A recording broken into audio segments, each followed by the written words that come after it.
السلام عليكم ورحمة الله وبركاته.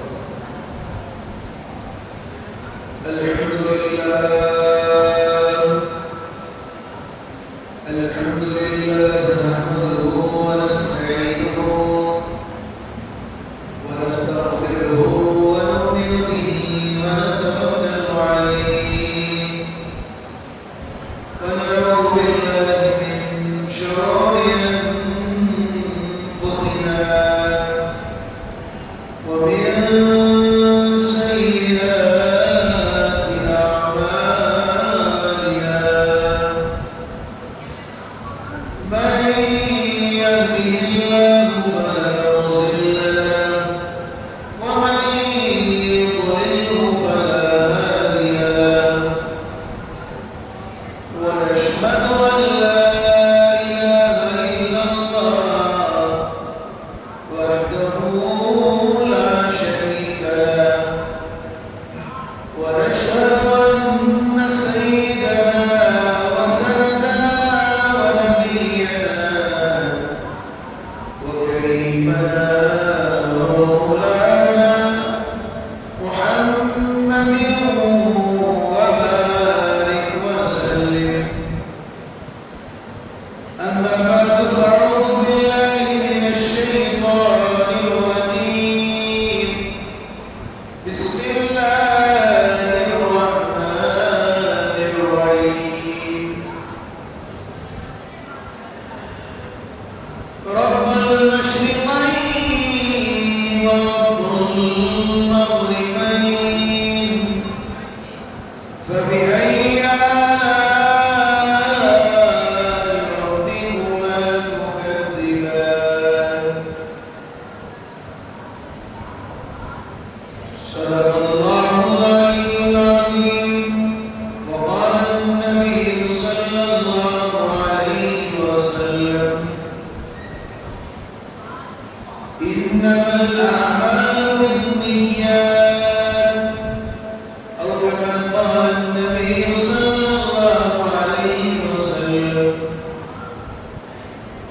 قال رب اشرح لي صدري ويسر لي أمري واحلل عقدة من لساني يفقهوا قولي. اللهم صل على محمد في أول كلامنا. اللهم صل على محمد في أوسط كلامنا. اللهم صل على محمد في آخر كلامنا. محترم ومكرم عزیز بزرگوں اور دوستوں، حضور پاک جناب محمد رسول اللہ صلی اللہ علیہ وسلم کی زندگی میرے اور آپ کے لیے نمونہ ہے. آپ کی زندگی کے مطابق جو زندگی گزارے گا اللہ اسے آخرت میں بھی کامیابی عطا فرمائیں گے اور دنیا میں بھی اسے کامیابی عطا فرمائیں گے. جس نے حضور پاک صلی اللہ علیہ وسلم کی سنت شریعت سے ہٹ کر کام کیا، آپ نے اس بات کو بغور دیکھا ہوگا. حضور صلی اللہ علیہ وسلم کو جس کا نام کی گستاخی کی ہے، یقیناً آنے والے لوگوں کے لیے یقیناً وہ بہت بڑا نمونے کے طور پر ثابت ہوا. اللہ نے دنیا میں دو چیزیں رکھی ہیں.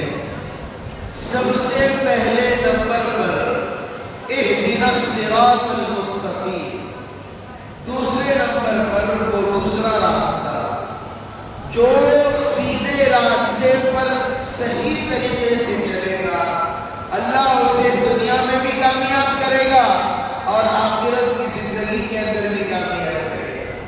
سیدھا راستہ کیا ہے؟ سیدھا راستہ وہی ہے جو اللہ نے بتایا. سیدھا راستہ وہی ہے جسے حضور صلی اللہ علیہ وسلم نے اپنے آنے والی امتیوں کو بتایا۔ سیدھا راستہ وہ ہے جسے حضور پاک جناب محمد رسول اللہ صلی اللہ علیہ وسلم نے صحیح طریقے کے طور پر صحابہ کو سکھلایا۔ سیدھا راستہ وہ ہے جو صحابہ کے بعد تبع تابعین نے سیکھا۔ سیدھا راستہ وہ ہے جو صحابہ کے بعد اور تبع تابعین کے بعد اولیاء کو بتایا گیا، اولیاء کے بعد مشائخ کو بتایا گیا، مشائخ کے بعد اللہ نے انما یخشی اللہ من عبادہ العلماء کو بتایا۔ جو اس راستے سے ہٹیں گے کبھی بھی زندگی میں کامیابی نہیں ملے گی۔ آج ہمارے دو عنوان ہیں۔ سب سے پہلا عنوان، کسی کو حقیر نہیں سمجھنا ہے، کسی کو کمزور نہیں سمجھنا ہے، اور دوسرا پیٹھ پیچھے کسی انسان کی غیبت نہیں کرنا ہے۔ حضور پاک صلی اللہ علیہ وسلم نے ارشاد فرمایا، جس نے کسی انسان کے پیچھے غیبت کی، کسی انسان کے پیچھے اس کے بارے میں برا بھلا کہا، وہ ایسا ہے اپنے بھائی کا مردار گوشت کھانے کے برابر ہے۔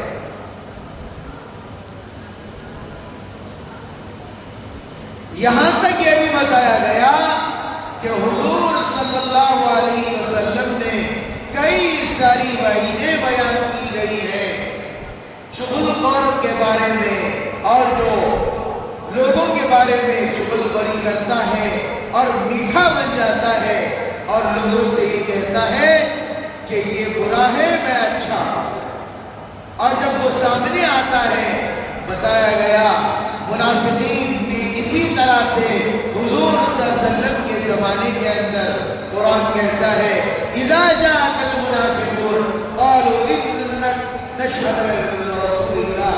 بتایا گیا منافقین کی کوئی بات، کوئی گواہی، کوئی بات قبول نہیں کی جائے، اس لیے کہ منافقین کوئی ادھر بات ٹال مٹول کر دیتے ہیں، کوئی ایک بات ایسی بتا دیتے ہیں جس کے لیے بتایا گیا منافق نفاق حسد کا مطلب یہی ہے کہ انسان ایک بات یہاں کرتا ہے ایک بات وہاں کرتا ہے۔ حضرت علی کرم اللہ وجہہ نے فرمایا ایسی دوستی مت کرو جس کے دلوں کے اندر نفاق ہے، ایسی یاری مت کرو جس کے دلوں کے اندر نفاق ہے۔ حضور پاک صلی اللہ علیہ وسلم نے فرمایا منافقین کو کے بارے میں اچھا بھی مت سوچو، اس لیے کہ جتنی حضور صلی اللہ علیہ وسلم کو تکلیف دی ہے اتنا کسی نے تکلیف نہیں دی۔ ایک منافق گزرا ہے، عبداللہ بن ابی ایک منافق گزرا ہے۔ حضور پاک صلی اللہ علیہ وسلم کے دور کے اندر ایک جنگ کے موقع پر حضور صلی اللہ علیہ وسلم نے اپنی بیوی حضرت عائشہ صدیقہ رضی اللہ تعالیٰ عنہ کو لے کر ایک جنگ کا ارادہ کیا اور ایک سفر کا ارادہ فرمایا۔ جب سفر میں گئے تو اس زمانے کا معمول تھا کہ سب سے پہلے 2 یا 3 آدمی ایک گھوڑے پر سوار ہو کر یا اونٹ پر سوار ہو کر سامنے نکل جاتے، اس کے بعد قافلہ بیچ میں رہتا اور آخر میں ایک اونٹ یا چند گھوڑے چند صحابہ پیچھے ہوتے، جو آگے چل رہے ہیں وہ یہ بتا رہے ہیں کہ راستہ اس طرح ہے، جو پیچھے رہ رہے ہیں ان کو یہ بتایا جا رہا ہے کہ دیکھو جو پیچھے کی طرف کوئی مال چھوٹ گیا ہے، کوئی ساتھی رہ گیا ہو، اس کو لے کر آنے کی ذمہ داری آپ کی ہے۔ حضور صلی اللہ علیہ وسلم اپنی چہیتی بیوی حضرت عائشہ صدیقہ رضی اللہ تعالیٰ عنہا کو لے کر آپ صلی اللہ علیہ وسلم روانہ ہوئے اور سفر کو گئے، اور سفر سے آتے وقت جب ایک واقعہ گزرا، سورہ توبہ جو آیت نازل ہوئی، یقیناً شاید یہی ہوگی، قرآن نے برات دی، اللہ نے اعلان کر دیا وحی کے ذریعے سے حضور صلی اللہ علیہ وسلم پر. حضرت عائشہ رضی اللہ تعالیٰ پاک و صاف ہے. اس زمانے میں یہ مت سمجھیے لوگوں پر حالات آنا، ایمان والوں پر حالات آنا، جس طرح حکومتیں ہم پر ظلم کر رہی ہیں، کوئی بات کچھ کہتا ہے، کوئی NRC کا مسئلہ لے کر آتا ہے، کوئی اور حلال کوئی 3 طلاق کا مسئلہ لے کر آتا ہے. اب تو ایسی نوبت ہو گئی 3 طلاق کے بارے میں آج فلم ہی بن رہی ہے.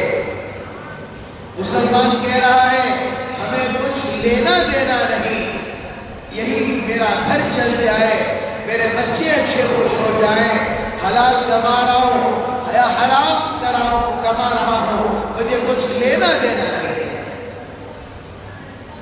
حضور پاک صلی اللہ علیہ وسلم جب واپس لوٹ رہے تھے، راستے میں حضرت اما جان حضرت عائشہ صدیقہ رضی اللہ تعالیٰ عنہا امہات المؤمنین، ان تمام امت کے آنے والی وقت کی سب کی ماں ہے.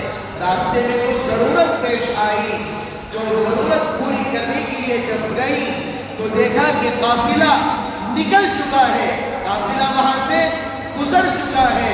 تو حضرت اما عائشہ صدیقہ رضی اللہ تعالیٰ عنہا راستے میں انتظار کرنے لگی. میں نے شروع میں کہا کہ جو قافلہ پیچھے کے جو چند صحابہ ہوتے ہیں جو چھوٹ جاتا ہے وہ آ رہی تھی. اما جان اس لیے رک گئی تھی، آپ کا جو زیور تھا کہیں گم چکا تھا، جیسے ہی زیور ملا تب تک قافلہ چل چکا تھا. صحابہ کرام رضوان اللہ تعالی علیہم اجمعین میں سے 2 صحابہ پیچھے سے آ رہے تھے. جیسے ہی اما جان سے کہا آپ یہاں کیا کر رہی ہیں، کہا کہ کچھ ضرورت کے لیے یہاں پر رکی ہوئی تھی، میرا زیور گم گیا تھا. جب زیور تلاش کرنے لگی تو قافلہ چلا گیا. صحابہ نے کہا کہ اما جان آپ اونٹنی پر ادب کے ساتھ سوار ہو جائیے، ہم کونے میں کھڑے ہو جاتے ہیں. آپ کا ادب، آپ کا احترام ہمارے اوپر ضروری ہے. آپ ایسی بات کریں کہ آپ کو ذرہ برابر بھی ہم پلٹ کے کھڑے ہو جاتے ہیں.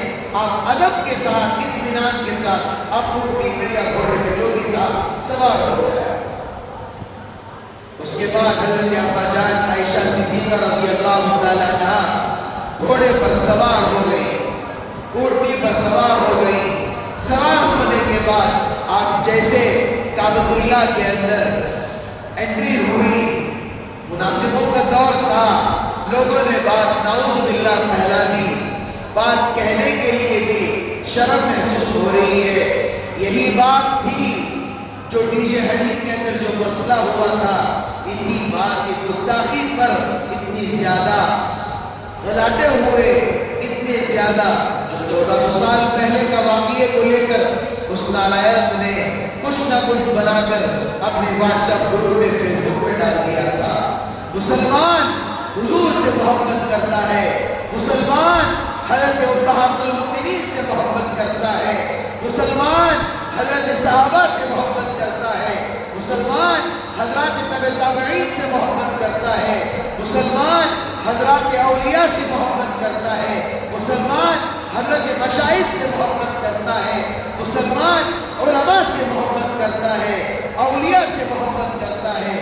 اسی لیے کوئی غلط بات سنے دل برداشت نہیں ہوتا. یقیناً میرے عزیز بزرگوں دوستو، جیسے تہمت لگی تو حضور صلی اللہ علیہ وسلم نے حضرت اما جان حضرت عائشہ صدیقہ رضی اللہ تعالیٰ سے آ کر پوچھا کہ زوجہ بتائیے کچھ مسئلہ ہوا تو میں اللہ سے دعا کروں گا. تو حضرت عائشہ صدیقہ رضی اللہ تعالیٰ جیسا ایمان ہمارا بھی ہونا چاہیے.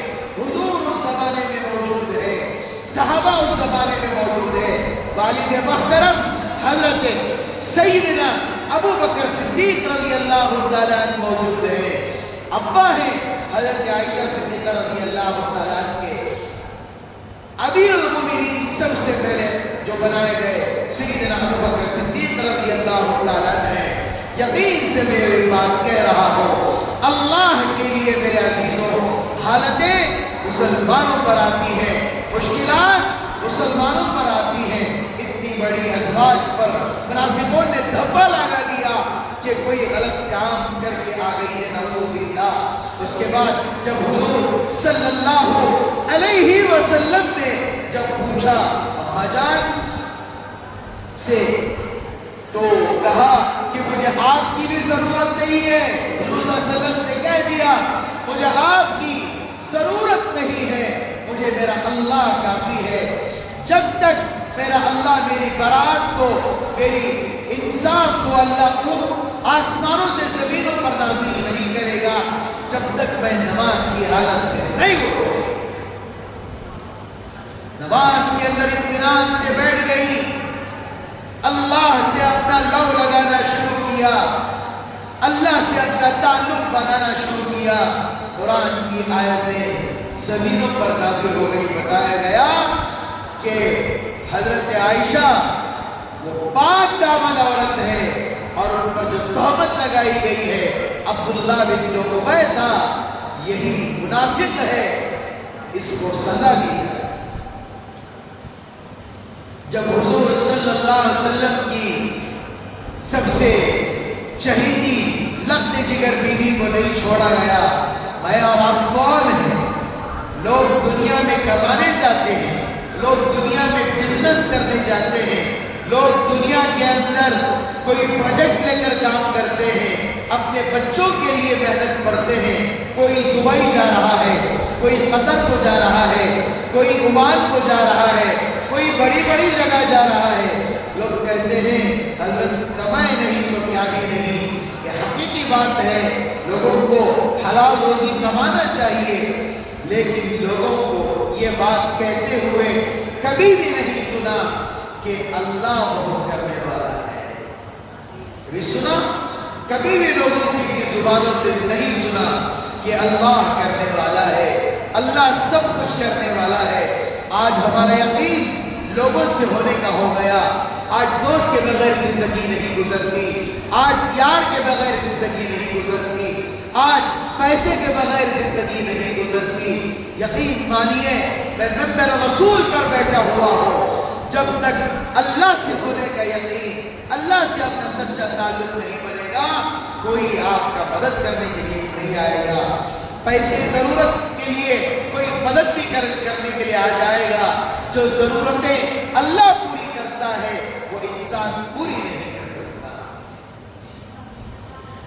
حضرت حسن بصری رحمہ اللہ ایک بہت بڑے اللہ والے گزرے ہیں، آپ نے ان کا نام سنا ہوگا۔ ایک ماں تھی،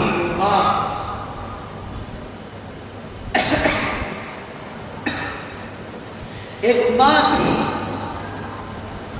جس کو اپنے بیٹے کی بڑی پرواہ تھی، بہت ہی کم عمر کے اندر اپنے شوہر کا انتقال ہو گیا، اور ماں جوانی تھی، خاندان والوں نے کہا کہ آپ شادی کر لو، بچے کی زندگی اچھی ہو جائے گی، کوئی دیکھ بھال کرنے کے لیے آ جائے گا، کوئی سہارا دینے کے لیے آ جائے گا، کوئی تمہارا ہاتھ بٹانے کے لیے آ جائے گا۔ تو وہ ماں کہتی ہے میں اپنے بچے کی پرورش میں خود کرنا چاہتی ہوں، میں شادی نہیں کروں گی، پتہ نہیں کیا حالات میرے بچے پر آ جائے۔ ہر زمانے میں ہر ماں کو یہی فکر ہوتی ہے، اور ماں اسے کہتے ہیں جس نے 9 ماہ تک اپنے پیٹ میں بچے کو رکھا ہے، اس کو ماں کہتے ہیں۔ حضور پاک جناب محمد رسول اللہ صلی اللہ علیہ وسلم نے ارشاد فرمایا ماں کی درد ذہ کی ایک چیز کا بھی بچہ کبھی حق ادا نہیں کر سکتا، تو 9 مہینے کیا کیا حق ادا کریں گے؟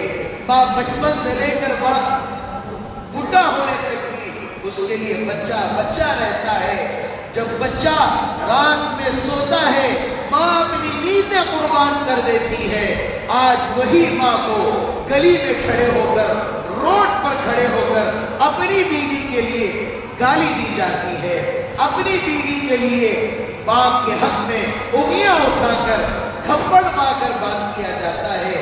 جس ماں کا درجہ حضور صلی اللہ علیہ وسلم نے بتایا، اس ماں کے پاؤں تلے جنت ہے۔ آقا صلی اللہ علیہ وسلم نے فرمایا، میں نماز کی حالت میں بیٹھا رہوں اور تشہد میں بیٹھوں اور میری ماں مجھے بلائے، محمد، میں نماز چھوڑ کر میں اپنے ماں کی خدمت کے لیے چلے جاؤں۔ ماں کی قدر، ماں کی عظمت یہ ہوتی ہے۔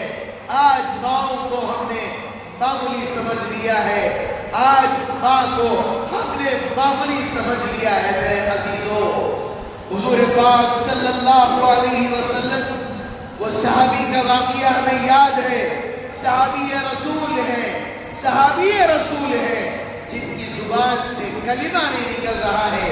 حضور پاک جناب محمد رسول اللہ صلی اللہ علیہ وسلم نے کہا کہ ان کی ماں کو لے کر آؤ۔ جب ان کی ماں کو لایا گیا کہ کہا کہ آپ کی بیٹے کی زبان سے کلمہ نہیں نکل رہا ہے، کچھ معاملہ ہوا ہو تو اپنے بچے کو معاف کر دو۔ ماں نے کہا کہ میں معاف نہیں کروں گی، تو حضور پاک صلی اللہ علیہ وسلم نے کہا کہ ایک لکڑیوں کا ایندھن جمع کرو اور ان کو جلا دیا جائے۔ ماں کی ممتا ہوتی ہے، یاد رکھیے، ماں کا دل لرز جاتا ہے اس بچے کے لیے۔ ماں کہتی ہے میں نے اپنے بچے کو معاف کر دیا ہے۔ ماں کی زبان سے یہ الفاظ کا نکلنا تھا، وہاں پر زبان سے کلمہ جاری ہو گیا، زبان سے کلمہ جاری ہو گیا۔ آج ماں کو معمولی سمجھنے والوں، علاقے میں ماں کو گالیاں دینے والوں، زبان سے صحابی رسول ہے، زبان سے کلمہ نہیں نکل رہا ہے۔ حضور صلی اللہ علیہ وسلم بھی موجود ہیں، کچھ کر نہیں سکے، ماں نے معاف کیا، زبان سے کلمہ نکل گیا۔ یاد رکھیے، موت تو آنی ہے، موت تو آنی ہے، کب آئے گی پتہ نہیں ہے۔ اپنی ماں سے معافی مانگو، اپنی ماں سے جا کر اپنی پوری زندگی کی معافی مانگو۔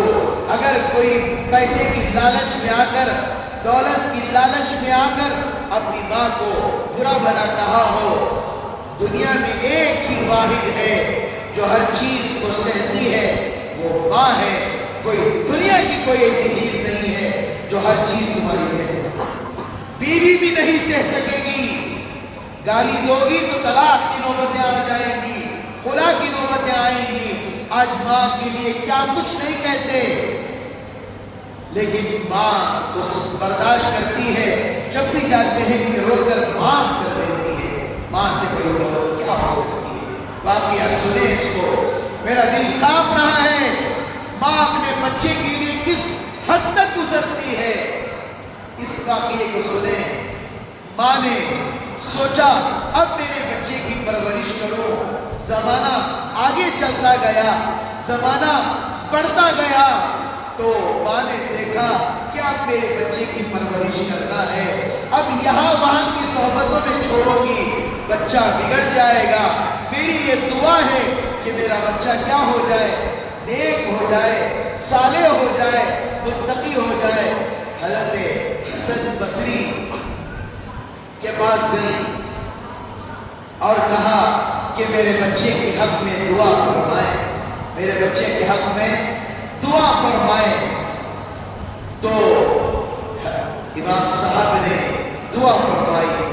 ماں ایک بار نہیں، دو بار نہیں، تین بار نہیں، 6 بار نہیں، ماں آتے رہتی دعاؤں کی درخواست کرنے کے لیے۔ کبھی آنا ہوتا، کبھی چیٹی میں لکھ کر دے دیتی کہ میرے بچے کے حق میں دعا کریں۔ جب زمانہ آگے چلتا گیا، زمانہ بڑھتا چلا گیا، ایک وقت ایسا آیا، میرے عزیزوں، میرے پیاروں، آپ روٹ کے بھی ہو جاؤ گے، سوائے واحد ماں اور باپ ایسے ہیں جو آپ کو کبھی روڈ میں سوتا ہوا نہیں دیکھیں۔ لوگ کہیں گے سونے دیجئے، راستے میں پڑا ہے، سڑنے دیجئے، ہر چیز ممکن ہے، اس کو نکال کر چھوڑو، لیکن ماں باپ ایسے ہیں۔ میں ایک کارگزاری بیچ میں واقعی کے ضرور سنانا چاہوں گا اپنے ڈیجہلی کے لوگوں کے لیے۔ ایک آدمی کو میں نے دیکھا کہ ٹانی روڈ کے علاقے کے اندر وہ کھسکتا ہوا راستے میں لگتا ہوا بوڑھا آدمی ہے، گزر رہا تھا۔ میں نے گاڑی بازو میں کھڑائی اور اسے پوچھا کہ کیا ماجرا ہے، آپ کے بچے نہیں ہیں، آپ کے بچے نہیں ہیں، آپ کیوں ایسے راستے میں پھر رہے ہیں؟ کیا آپ کو اولڈ ایج جو ہوتا ہے مسلمانوں کے بہت ہیں، آپ کا انتظام کرا دوں؟ تو باپ کے منہ سے الفاظ نکلتے ہیں، جب تک میری جوانی تھی، جب تک میرے ہر چیز کام کر رہی تھی، میں محنت کر کے کما رہا تھا، میں کوئی یو پی بہار کوئی ساؤتھ کا واقعہ 200 سال پہلے کا واقعہ نہیں سنا رہا ہوں، کسی محلے کا واقعہ میں سنا رہا ہوں کہ اس نے کہا کہ جب میں کمزور ہو گیا، ناتواں ہو گیا، تو میرے بچوں نے مجھے مار کر میرے 2 پیروں کو توڑ دیا۔ آپ ٹانی روڈ پہ دیکھتے ہوئے کہ وہ راستہ گھستا ہوا وہ آدمی جاتا ہے، بچوں نے باپ کے پیر توڑ دیے تاکہ زندگی بھر چلنے کے قابل نہ ہو۔ تو یاد رکھیے، ایسی اولاد قیامت کے دن اللہ کو اپنا کیا چہرہ دکھائے گی، اپنا کیا منہ دکھائے گی بتائیے۔ تو امام حسن بصری نے دعا فرمائی، ہم دعا کرتے ہیں تیرا بیٹا اچھا ہو جائے۔ کبھی بھی یاد رکھیے، آپ دودھ ہے، دودھ کے اندر ایک پیشاب کا قطرہ بھی پڑ جائے وہ دودھ پی نہیں سکتے، گندا ہے۔ اسی طرح میرے عزیزوں، تو جیسے مدھو مکھیاں ہوتی ہیں شہد کی، اسی طرح برے لوگ بھی کسی نہ کسی طریقے سے آ جاتے ہیں۔ تو وہ بچہ جو تھا برے صحبتوں میں پڑ گیا، بری چیزوں میں لگ گیا۔ یقیناً میں یہ بات کہہ رہا ہوں، میرا دل کانپ رہا ہے آج کی نسلوں کو دیکھ کر۔ آج فون، آج کل نوجوان کسی لڑکی کے معاملے میں پھنس گیا، نوجوان اپنے فون کے معاملات میں پھنس گیا، اپنی ماں کی قدر نہیں، اپنی باپ کی قدر نہیں۔ واقعہ سنو، ماں کیا چیز ہے اس واقعے سے پتہ چلے گا۔ تو میرے عزیزوں، تو ایک وقت ایسا آ گیا، بری چیزوں کی لتوں میں لگ کر، نشے میں لگ کر تہس نہس ہو گیا۔ ایک وقت ایسا آیا کہ جوانی کے عمر ہی کے اندر وہ کیا ہو گیا، کمزوری کا شکار ہو کر بیڈ کا محتاج بن گیا۔ ماں نے کہا، حضرت آپ میرے بچے کے حق میں دعا فرمائے، اللہ میرے بچے کو صحت دے۔ تو ماں نے پوری زندگی اس بچے کو کیا کیا، اس کی خدمت کی، بیڈ پر پڑا رہا، چل نہیں سکتا۔ ایک وقت ایسا آیا میرے عزیزوں، ایک وقت ایسا آیا، ماں کا دل لرز گیا، دیکھتی ہیں کہ بچے پر نزع کی حالت طاری ہو چکی ہے، بچے پر نزع کی حالت طاری ہو چکی ہے۔ بچے نے کہا، ابا جان میری 2 خواہشیں ہیں، میں اتنا گنہگار ہوں، اتنا بدکار ہوں، شاید میری جنازے کی نماز بھی کوئی نہ پڑھ سکے۔ اصل تو حق یہ تھا کہ میں آپ کی خدمت کروں، لیکن میں بری صحبتوں میں لگ کر میری حالت ایسی ہو گئی، میں کسی کی، میری خود کی ماں تک کی خدمت نہیں کر سکتا۔ جب میں مر جاؤں، جیسے کتوں کو گھسیٹ کر جاتے ہیں، اسی طرح میرے گلے میں بھی پھندا لگا کر جب میری موت ہو جائے، روڈ پہ گھسیٹ کر لے کر جانا، تاکہ لوگوں کو سبق ملے۔ ماں کی نافرمانی کرنے والوں کا یہی حشر ہوتا ہے، ماں کی خدمت نہ کرنے والوں کا یہی حشر ہوتا ہے، گلے میں پھندا ڈال کر اسے روڈ پر گھسیٹ کر لے کر جائے۔ اور دوسری چیز بتایا ماں سے، کوئی انسان ہی ہوگا جس کا دل لرز نہیں جائے گا، کوئی انسان ہی ہوگا جس کے دل میں آنسو نہیں ہوں گے۔ تو دوسری بات کہی، مجھے مسلمانوں کے قبرستانوں میں دفن مت کرنا، مجھے مسلمانوں کے قبرستان میں دفن مت کرنا، مجھے کہیں ادھر ہی بغل میں کہیں دفن کر دینا، میری وجہ سے کسی دوسروں کو تکلیف اور عذاب نہ پہنچے۔ ماں نے سنا اور کہا کہ بیٹا تو پریشان مت ہو، تو کیوں پریشان ہوتا ہے؟ اللہ بہتر فیصلہ کرنے والے ہیں۔ تو حضور پاک صلی اللہ علیہ وسلم کی پیشن گوئی ہے، جب کوئی کسی کا نہیں ہوتا اللہ اس کا ہو جاتا ہے، جب کوئی کسی کا نہیں ہوتا اللہ اس کا ہو جاتا ہے۔ ماں دوڑتے ہوئی امام حسن بصری رحمہ اللہ کے پاس تشریف لے گئے اور جا کر کہا میرا بیٹا نزع کی حالت میں پڑا ہوا ہے، میرا بیٹا آخری سانسیں گن رہا ہے، آپ میرے بیٹے کی جنازے کی نماز پڑھیں۔ امام صاحب نے کہا ایسے آدمی کی نماز جنازہ میں نہیں پڑھا ہوں۔ ماں روتی ہوئی وہاں سے آ گئی، کوئی کھاتا دینے والا نہیں ہے، انتظام کیا گیا چند چار لوگوں کو، جا کر کہا کہ بھاڑا دوں گی، کچھ اجرت دوں گی، میرے بیٹے کو اٹھا کر لے کر جائیں۔ یہ بات سوچ ہی رہی تھی، گھر میں آ کر امام حسن بصری رحمہ اللہ گھر پر تشریف لائے، گھر پر دستک دی۔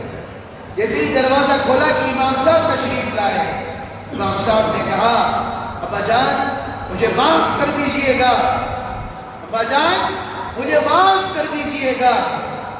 جب میرا لیٹا تھوڑی دیر کے لیے حضور پاک صلی اللہ علیہ وسلم میرے خواب میں آیا، آپ صلی اللہ علیہ وسلم نے فرمایا جاؤ میرے نیک بندے کی نماز جنازہ پڑھو۔ آج دنیا میں ہر انسان کو حقیر سمجھا جاتا ہے، جس کے پاس پیسہ ہوتا ہے، جس کے پاس دولت ہوتی ہے وہی سب سے اچھا آدمی ہے، جس کے پاس پیسہ نہیں، جس کے پاس کچھ نہیں ہوتا وہ سب سے زیادہ ادنا آدمی، چھوٹا آدمی سمجھا جاتا ہے۔ اگر وہ گھر میں چائے پر بھی بلائے کوئی اس کی چائے کو بھی قبول نہیں کرتا۔ یہ زمانہ ہم آج دیکھ رہے ہیں۔ اس کے بعد ان کی نماز جنازہ امام حسن بصری رحمۃ اللہ علیہ وسلم۔ یاد رکھیے کسی کو حقیر نہیں سمجھنا، کسی کو برا نہیں کہنا، جب تک اپنی آنکھوں سے نہ دیکھو فیصلہ مت کرو کہ برا ہے یا اچھا ہے، یہ کون ہے۔ حضور پاک صلی اللہ علیہ وسلم نے ارشاد فرمایا کل قیامت کے دن ان تمام لوگوں کے عیب کو جو دنیا کے اندر کیا کرتے تھے، عیبوں کو فاش کرتے تھے اور لوگوں کو کہا انہیں برا ہے، انہیں وہاں کھڑا تھا، انہیں شراب پیتا ہے، انہیں ان لوگوں کے ساتھ کھڑا ہوا تھا جو عیب کو نہیں چھپاتے، عیب کو کیا کرتے ہیں، لوگوں میں کیا کرتے ہیں، عام کرتے ہیں۔ کل قیامت کے دن تمام امتیوں کے سامنے حضور پاک صلی اللہ علیہ وسلم بھی موجود ہے، ایک تھیٹر جیسا لگایا جائے گا، اس کی تمام عیبوں کو اللہ تمام لوگوں کو دکھائے۔ اگر لوگوں کی عیب کی پردہ پوشی کرے گا، کل قیامت کے دن اللہ اس کی عیبوں کی پردہ پوشی کرے گا۔ میرے عزیزوں، میرے بزرگوں، آج ہماری زندگیاں علاقے کے اندر کیسی گزر رہی ہیں۔ دیکھیے اب مجمع نہیں آئے گا، جب عربی خطبہ شروع ہوگا سب دوڑتے ہوئے آئیں گے۔ جمعہ کسی کے لیے امپورٹنٹ نہیں ہے، ایسا لگ رہا ہے کوئی اور بیان چل رہا ہے۔ اگر کوئی ہنسی والا بیان کیا جائے، کوئی مزاحیہ بیان کیا جائے، بیان میں چٹکلے سنایا جائے، لوگوں کو بیان بڑا پسند آتا ہے۔ کوئی سیرت کے بارے میں بولا جائے، کوئی حقیقی بات بولی جائے، لوگوں کو کچھ پرواہ ہی نہیں ہے۔ اب اپنی زندگی کا ایک مقصد گزارو۔ لوگ آج صبح و شام فونوں میں لگے ہوئے ہیں، لگے ہوئے نہیں لگے ہوئے، آج ہر کوئی لگا ہوا ہے۔ ایک پچھلے ہفتہ سیرت النبی صلی اللہ علیہ وسلم کا ایگزیبیشن لگایا گیا تھا، تو بہت بڑے اللہ والوں کو خواب پڑا، بہت بڑے اللہ والوں کو خواب پڑا کہ حضور پاک صلی اللہ علیہ وسلم خواب میں تشریف لائے اور کہا آپ میری سیرت کے لیے اتنی محبت لگا رہے ہو، اتنی محبت کر رہے ہو، آپ فکر مت کرو، میں اسی جگہ آرام فرما رہا ہوں۔ جن کی آنکھوں نے اس سیرت ایگزیبیشن کو دیکھا، اس زمانے کی یادوں کو تازہ کیے ہیں، یقیناً وہ بہت بڑے نیک لوگ ہیں جنہوں نے حضور صلی اللہ علیہ وسلم کی ان قربانیوں کو دیکھا، اس گھروں کو دیکھا۔ یقیناً اللہ سب کو مدینہ دیکھنا نصیب فرمائے، اللہ سب کو کعبہ کی زیارت نصیب فرمائے، اللہ سب کو اپنے گھر کی زیارت نصیب فرمائے۔ میرے عزیزوں، جب تک ایک تمنا رکھو، جب میں مروں اللہ کے گھر کا دیدار دیکھ کر مروں، جب میں مروں روز مبارک کا گنبد خضرا دیکھ کر مروں۔ اللہ معاف فرمائے، آج ہمارے نوجوانوں کی حالت پیسہ فضول خرچی، دکھاوا فضول خرچی، گاڑی لے رہے ہیں، دنیا والوں کو دکھا رہے ہیں میں نے ایسا کیا ہے، فون لے رہے ہیں، دنیا والوں کو دکھا رہے ہیں کہ میرا فون ایسا ہے، دیکھو۔ کم حالت کا دوست بھی ہوگا، کم حالت کا یار بھی ہوگا، اس کے دل پر کیا گزرے گا۔ آج عجیب ہی زمانہ چل رہا ہے، یہ قرب قیامت کا زمانہ نہیں تو کیا ہے۔ بتایا گیا ہے، اکابر علماء تشریف لائے تھے، بزرگان دین تشریف لائے تھے، میں نے ان سے سوال کیا، حضرت قرب قیامت کا زمانہ کب ہے؟ بتایا حضرت نے قرب قیامت کا زمانہ آ چکا ہے، بتانے کی ضرورت نہیں ہے۔ کہا کہ مکے کے اندر پہاڑوں میں ہریالی آ چکی ہے، کہا جی ہاں آ چکی ہے، یہ قیامت کی نشانیوں میں سے ایک نشانی ہے۔ ایک کنواں ہے جو سوکھا ہوا ہے، بتایا گیا کیا وہ اس کے اندر پانی آ گیا؟ بتایا اس کنویں میں بھی پانی آ گیا۔ اور یہ بھی بتایا گیا دجال کہاں سے آئے گا، کس طریقے سے آئے گا، وہ بھی نشانیاں ظاہر ہوتے جا رہی ہیں۔ اور دمشق کی جامعہ مسجد میں پھر دوبارہ سے سیڑھیاں جو ہیں وہ دوبارہ کیا کر دی گئی ہیں؟ لگا دی گئی ہیں اور مرمت کرنا شروع کی گئی ہے۔ اور بتایا جا رہا ہے حضرت عیسیٰ علیہ السلام وہاں پر کیا کریں گے؟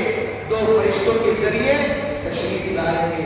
اللہ پاک سے دعا ہے اللہ تعالی ہم تمام کو حضور پاک جناب محمد رسول اللہ صلی اللہ علیہ وسلم کی زندگی سیرت کے مطابق گزارنے کی توفیق عطا فرمائے۔ عزیز بزرگ دوستو، زندگی مختصر سی ہے، علاقے والوں کو کیا ہو گیا پتہ نہیں ہے، اللہ حفاظت فرمائے۔ راتوں میں کھڑنا، نوجوان ادھر کھڑنا ادھر کھڑنا، اصل تو یہ حق ہے رات کے 10 بجے ہو گئے، گھروں میں آرام کرنے کی فکر کریں، تہجد پڑھے، نوجوان مسجد میں آئیں، ذمہ داروں سے پوچھیں، اجازت لے کر تہجد کی نماز پڑھے۔ آج ہم فجر ہی کو نہیں آ رہے ہیں، تہجد کیا پڑھیں گے؟ اپنے اندر نبی والا، سنتوں والا، اللہ سے ڈر والا جذبہ پیدا کریں، نماز کو نہ چھوڑیں۔ من ترک الصلاۃ متعمدا فقد کفر، بتایا گیا جس نے ایک وقت کی نماز چھوڑی وہ کفر کے دہانے تک پہنچ گئے۔ نماز نہ چھوڑیں، اللہ کے لیے اپنی عبادتوں کے اندر کیا کریں؟ مضبوطی پیدا کریں، اپنے دلوں کو دنیا کے میل کچیل سے صاف کریں، سنتوں کی پابندی میں لگ جائیں، فرائض کی پابندی میں لگ جائیں۔ اللہ تعالیٰ مجھے اور آپ کو ان کہی ہوئی باتوں پر اللہ عمل کی توفیق عطا فرمائے۔ جو آپ سنتوں سے فارغ نہیں ہوئے وہ سنتوں سے فارغ ہو جائے۔ اگلے جمعہ انشاءاللہ 12:50 پر انشاءاللہ بیان شروع ہوگا اور 1:35 پر بیان ختم ہو جائے گا۔ 2 بجے کی تاخیر میں نہ رہیں۔ آپ کے لیے ہم بیان کو تھوڑا لمبا کرتے ہیں، وقت زیادہ ہو جا رہا ہے، اسی لیے 12:50 پر بیان شروع ہو جائے گا اور 1:30 بجے زیادہ سے زیادہ 35 پر بیان ختم ہو